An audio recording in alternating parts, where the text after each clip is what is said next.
Happy Thirsty Thursday. Cheers. I hope your Thursday is thirsty like mine is.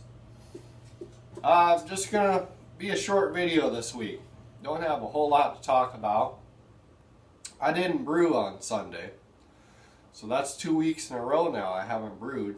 I'm probably gonna run out of beer now, but drinking store-bought tonight. I'm not on a homebrew right now. It's just I wanted to change it up, you know, try something different. This is pretty good beer. But it is official now. I am in the Iowa State Fair.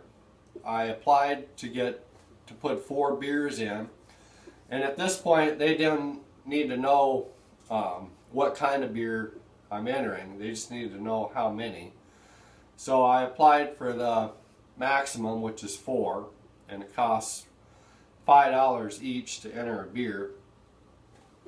So if I only enter 3 of them, then I'm out $5. So, but I'm going to shoot for 4. We'll see. I'm going to have the rhubarb ale in it, and regardless, I think I'm just going to enter it.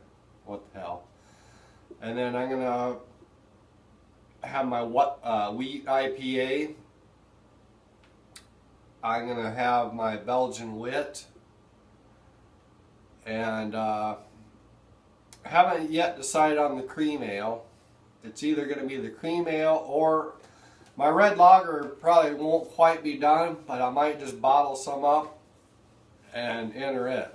It should be pretty close, but it's going to be between the red lager and the cream ale and on the 4th beer that I enter. So we'll see how that goes. But my wheat IPA, I did add the hops to it. I added 4 ounces of hops to the dry hopping to the wheat IPA. And the rhubarb is in the secondary now, and I added 2 pounds of rhubarb to that. So I got some footage of that. Let's check that out. Cheers.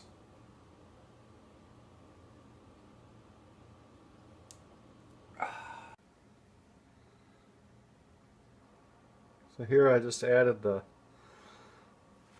hops to the wheat IPA. It's 2 ounces of Cascade and 2 ounces of Nelson Sauvin hops in there. That looks pretty, doesn't it?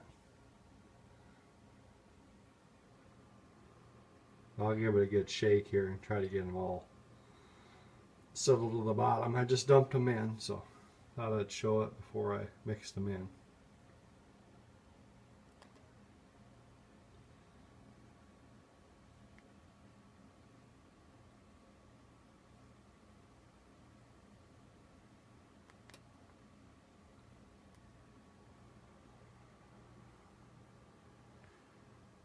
There's the rhubarb. It's clearing out. Looks good. I'm going to add the rhubarb here in a few minutes. I'll show it.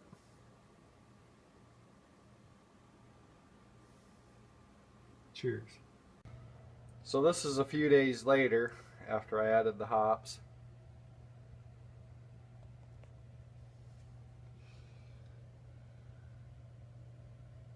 And you can see that it clouded up quite a bit. Remember how it looked before?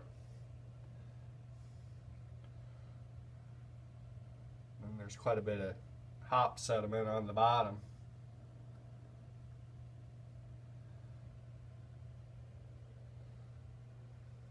So that's my wheat IPA.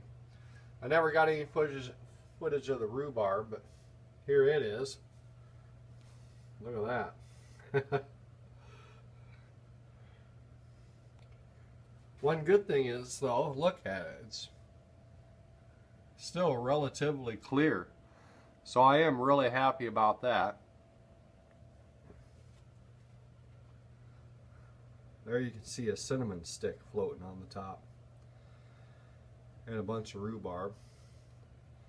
And there's quite a bit of rhubarb on the bottom too.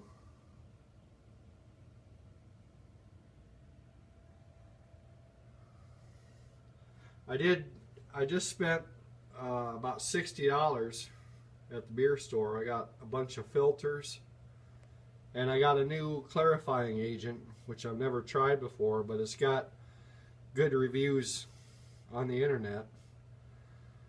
I'll be adding it to all of these beers, and I am going to filter all of them too. I don't normally filter my beers. One, it's a pain in the ass. Two, it's expensive. And three, I don't really need to for my own personal enjoyment. You know, the rhubarb I always filter, because regardless, you can never get all the rhubarb out of it, and you end up with chunks in your glass. So I always filter the rhubarb. I have to. But the other ones I'm going to filter just for appearance. Hopefully it cleans them up, makes them look all pretty and everything. So, but there's the cream ale. Look at that. That looks amazing. I probably don't even have to filter that, but I will anyway.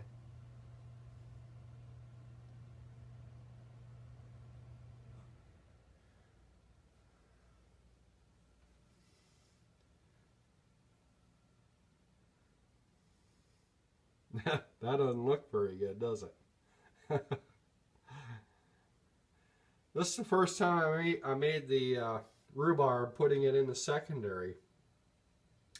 I'm a little worried about how it's going to taste, because I know how it tastes when you put it in the primary, but I don't know if it's going to make any difference adding it to the secondary or not. So we'll find out.